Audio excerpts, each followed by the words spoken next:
All right, guys, here's another ray diagram. This time, these are going to be lenses. For me, um, one, there'd normally be a word problem on here. This example one doesn't have one, which will say it's a lens or a mirror. And then if it's see-through, like I don't solid it in, it's like solid in with a color, then solid ones are mirrors. The clear ones are going to be lenses. The rules are very similar.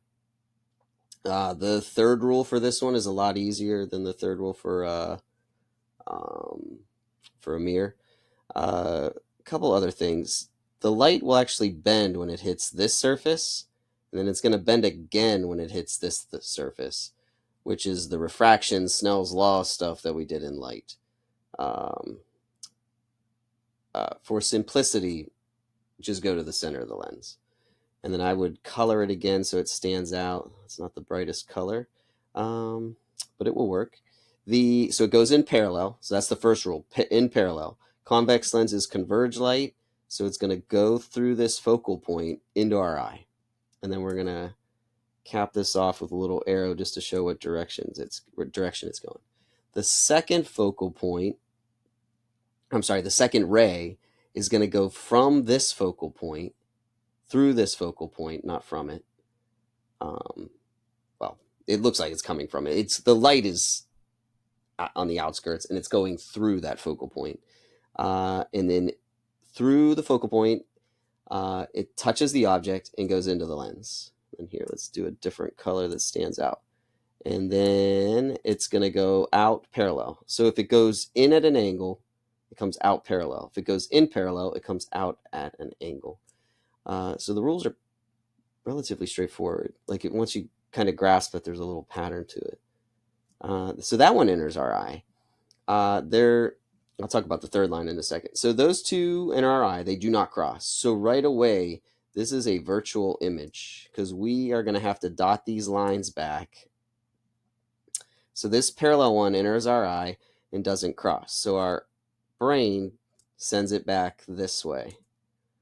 I'm going to use a lighter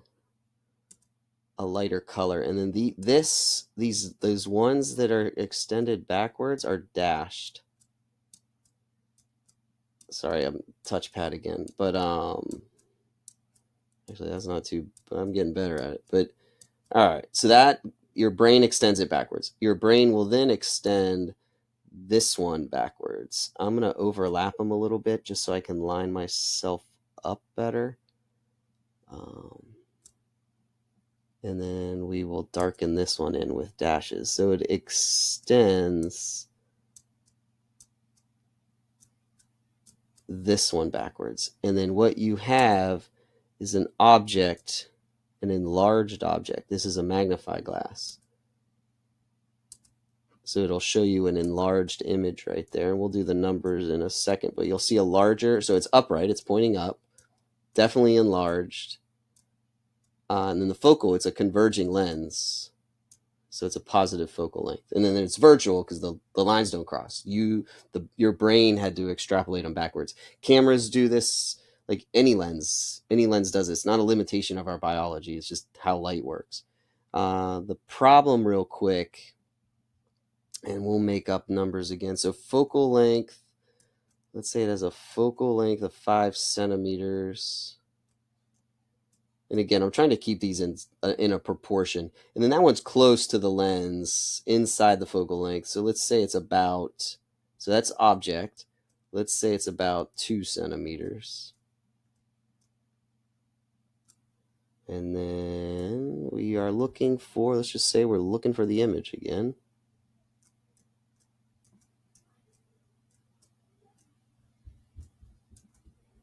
All right, so we get 1 over f.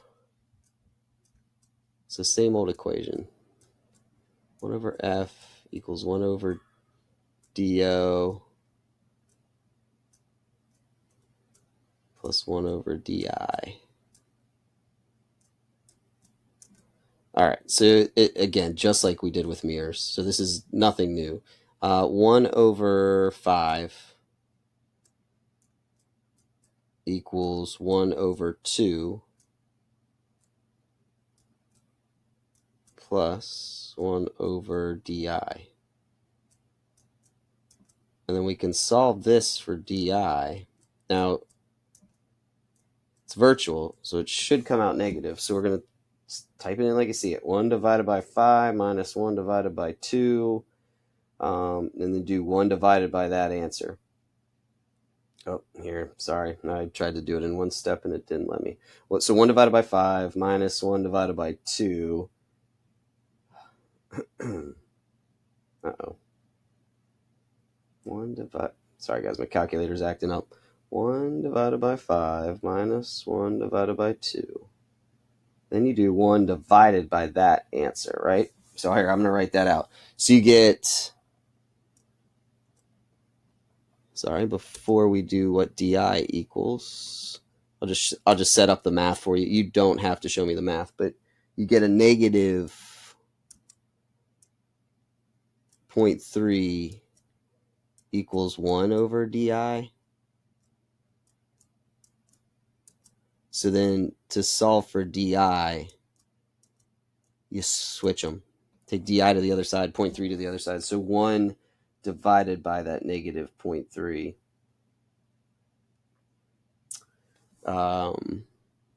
is a negative 3.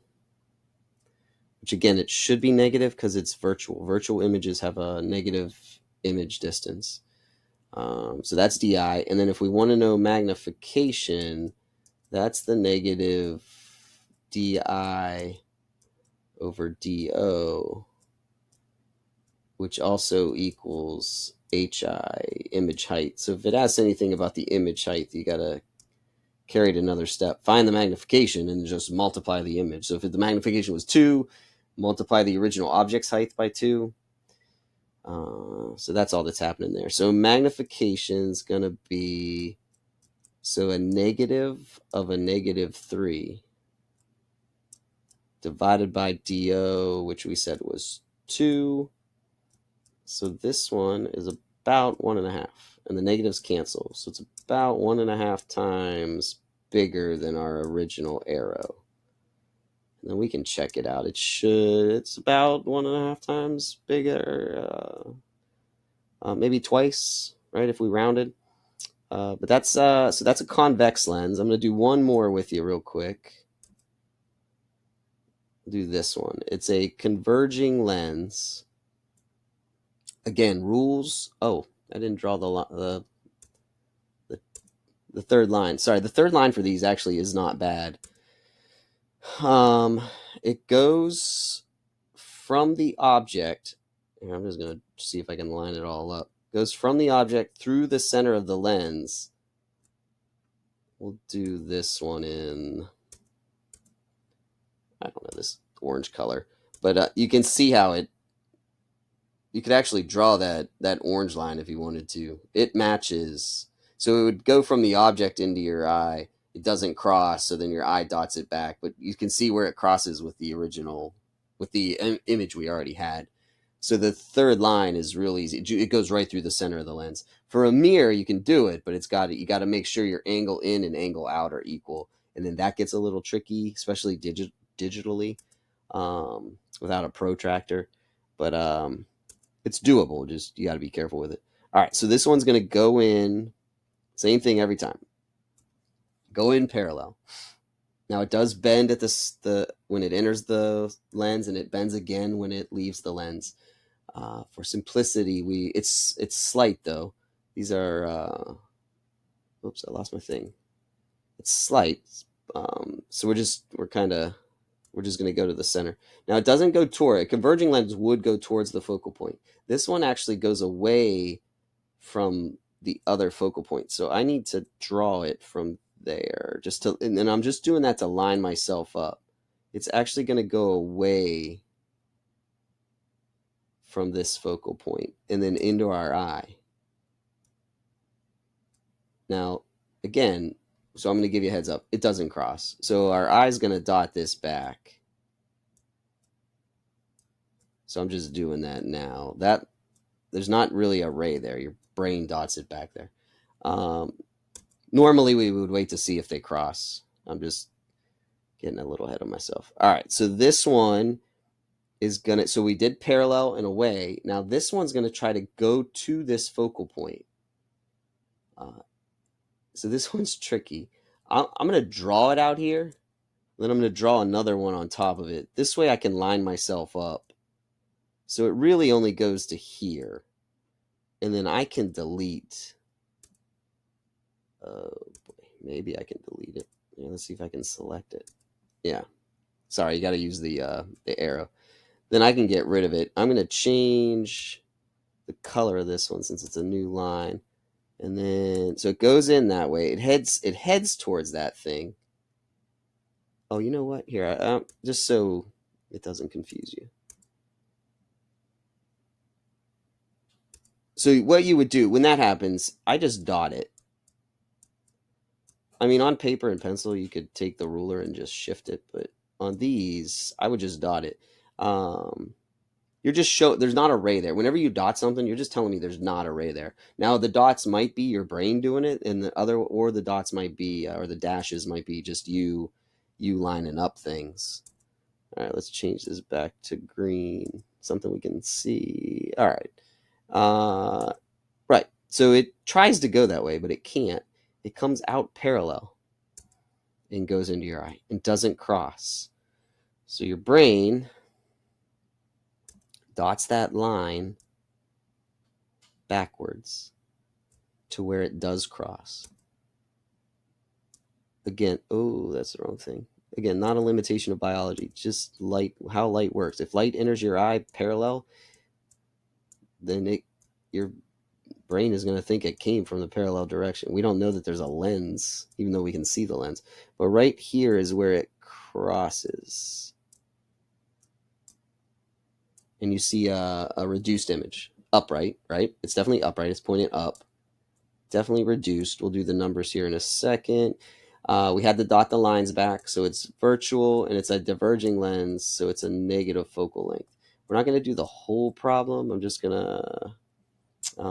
this one has a focal length of 5 centimeters. And then, well, here, let's just talk about, that's the only thing that's going to change. The DO would be like, where is DO? Maybe 3 centimeters for this one. Again, normal problems are going to give you the actual numbers. I'm just making stuff up here. 3 centimeters. And then you'd be looking for DI. So that's all the same. The numbers can fluctuate, but the idea is the same. Here's the only thing we got to watch out for. When we do the equation, 1 over F equals 1 over DO. Again, all these equations, every single problem is the same equation. Oops, DI. So we would get 1. Here's where we got to stop for a second. The focal is a diverging lens, so it's a -5. The problem will tell you it's a diverging lens, but it will not tell you that it's a negative focal length. That you got to know. 1 over 3 plus 1 over just DI, and then you would solve for DI. And then magnification and all that. All right, guys. We are done.